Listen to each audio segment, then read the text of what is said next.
Querido amigo, hoje temos como alvo estudarmos os capítulos 8 e 9 desse segundo livro das Crônicas.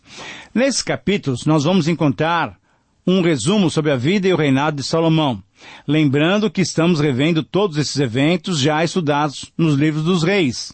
Por quê? Porque o desejo do cronista autor desses livros era despertar a fé em Deus daquela geração, daquele pessoal que tinha voltado do exílio e que tinha perdido o seu referencial de nação e de religiosidade. Veja bem, depois de 70 anos no exílio babilônico, sendo influenciados por toda sorte de maneiras de crer, certamente os mais novos, os que nasceram na própria Babilônia, estavam sem um referencial de Yahvé, o Deus de Israel. Os mais velhos, que foram deportados para a Babilônia, certamente se lembravam do templo de Salomão, e das cerimônias maravilhosas que aconteciam nos seus átrios. Mas aqueles que nasceram na própria Babilônia, depois então que ela tinha sido conquistada pelos Medo-Persas, esses daí certamente não conheciam nenhum detalhe, não tinham vivenciado a verdadeira religião de Israel. Então, quando o cronista, inspirado por Deus, registrou as histórias de Israel, o seu objetivo era fazer com que essa nova geração firmasse os seus vínculos com o passado da história israelita. Ao recordar os grandes eventos da história de Israel, ao recordar o reinado de Saul, de Davi, de Salomão, o autor desse livro, provavelmente o sacerdote Esdras, estava dando à nova geração a possibilidade de se fundamentar na sua história e no seu passado. Como nós vimos nos programas passados, Davi foi um homem especial. Ele amava a Deus com todas as suas forças, com todo o seu entendimento, com todo o seu coração, com todo o seu ser. E o seu desejo era construir um templo para a glória do Senhor. Ao ser impedido por Deus de realizar esse sonho, ele aceitou e submisso a Deus, que designara Salomão, seu filho, para tal tarefa, veja só, Davi não se furtou a fazer todos os preparativos para que, mesmo depois da sua morte, o seu sonho se realizasse. Salomão, então, assumindo o trono, honrou seu pai e, obediente às orientações de Deus, construiu aquele maravilhoso templo de Jerusalém. O seu reinado foi abençoado por Deus, porque no início do seu reinado, Salomão foi obediente e correto diante de Deus.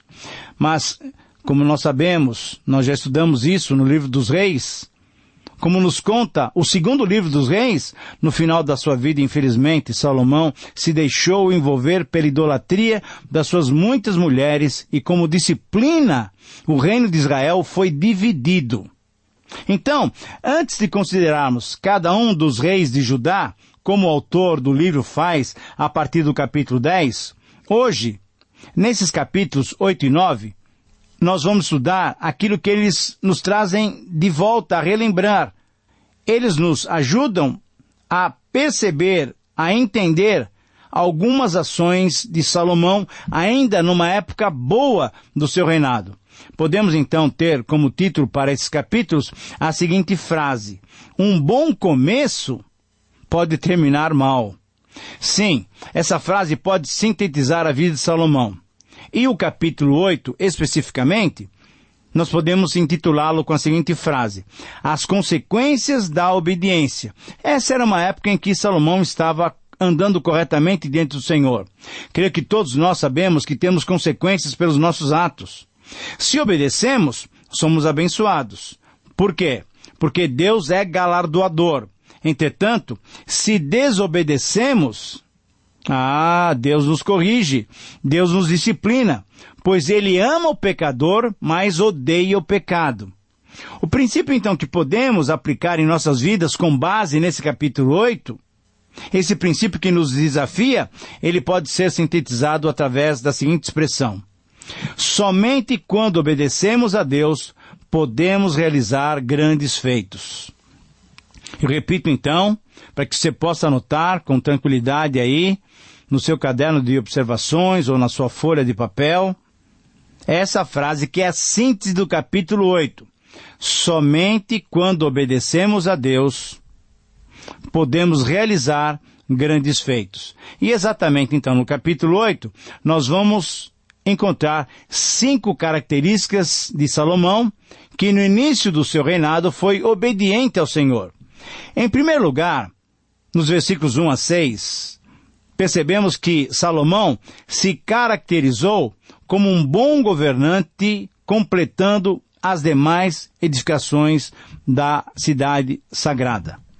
Veja só no versículo 1, uma pequena palavra, uma pequena frase que nos faz entender como Salomão, no início do seu reinado, foi obediente ao Senhor.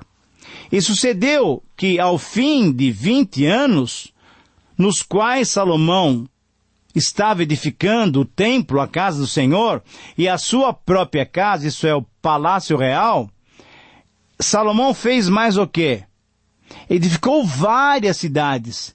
Ele se demonstrou um bom governante. Ele reuniu, com certeza, muitos servos, muitas pessoas que tinham, vamos imaginar, nos dias de hoje, curso de engenharia civil, arquitetos, para que fizessem cidades especiais, bonitas, cheias de glória, riqueza. E ele construiu, e nós vemos aí, nos versículos 3 em diante, ele construiu Ramat Zobá, construiu Tadmor, construiu Ramate, Bet-Heron, Baalate, enfim, tudo o que havia de desejo no seu coração, Salomão edificou.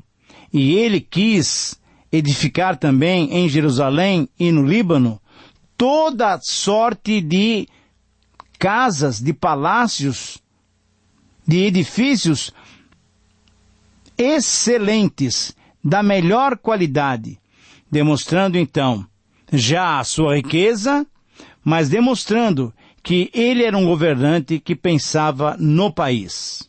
Em segundo lugar, Salomão se caracterizou também por ser um bom administrador, colocando o quê?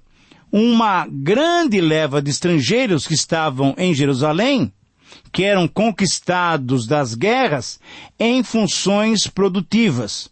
Nos versículos 7, 8, 9 e 10, nós encontramos exatamente isso.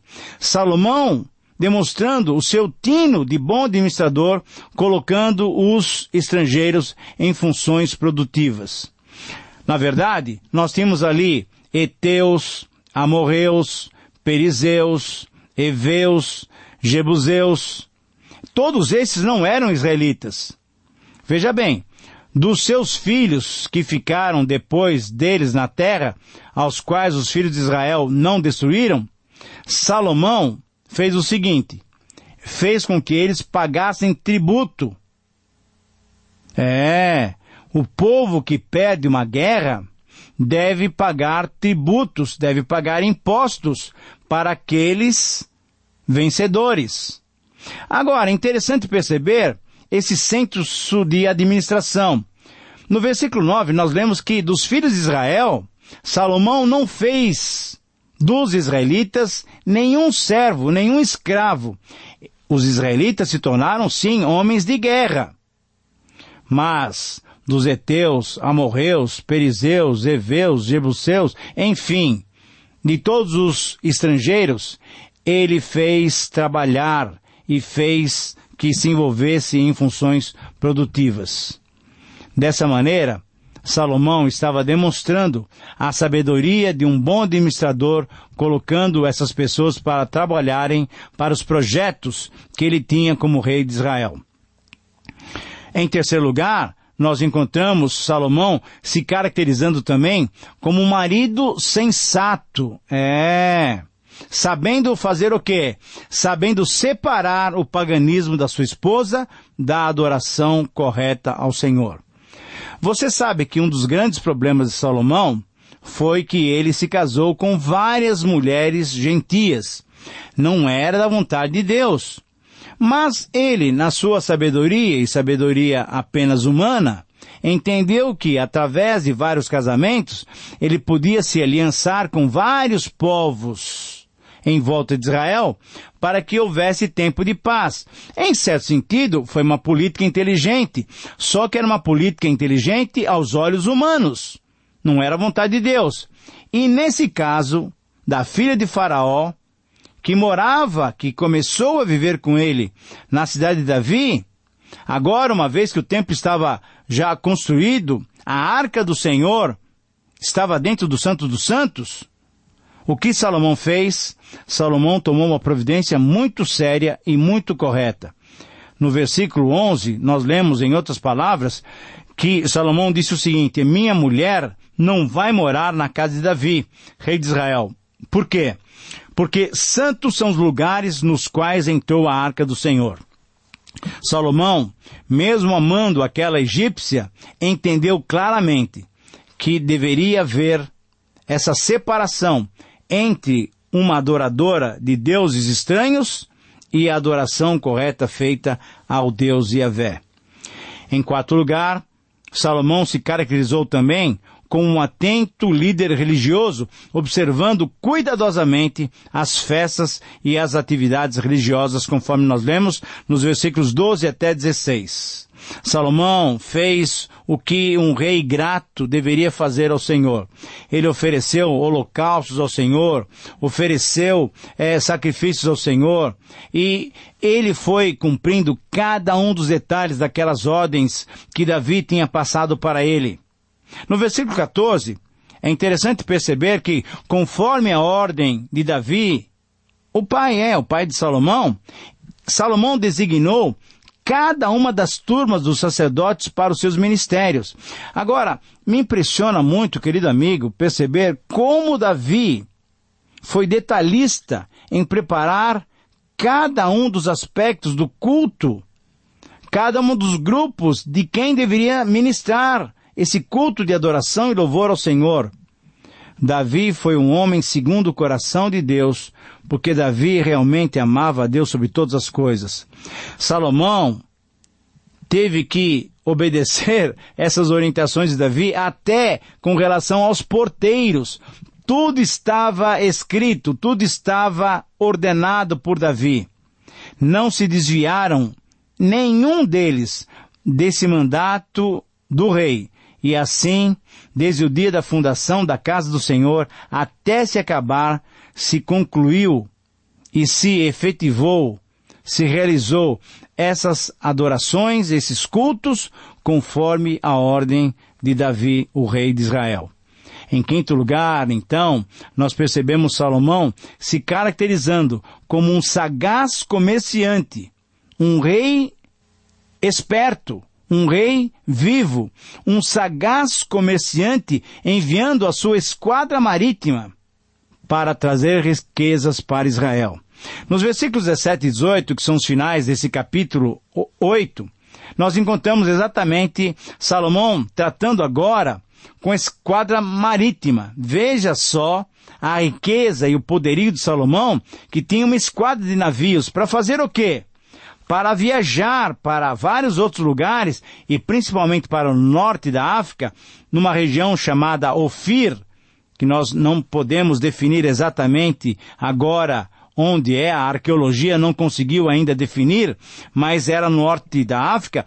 Eles mandavam esses navios, com certeza as autoridades de Israel mandavam esses navios buscarem ouro. E numa dessas viagens foram para lá e trouxeram 450 talentos de ouro e trouxeram para o rei Salomão. Não era para o seu tesouro pessoal, era para trazer riquezas para Israel, para a casa do Senhor. Que características, querido amigo, que nós vemos em Salomão. Um homem que andou no começo obedecendo ao Senhor. Salomão se caracterizou por ser um bom governante, por ser um bom administrador, por ser um marido sensato, sabendo separar a adoração ao Senhor e a adoração incorreta da sua esposa.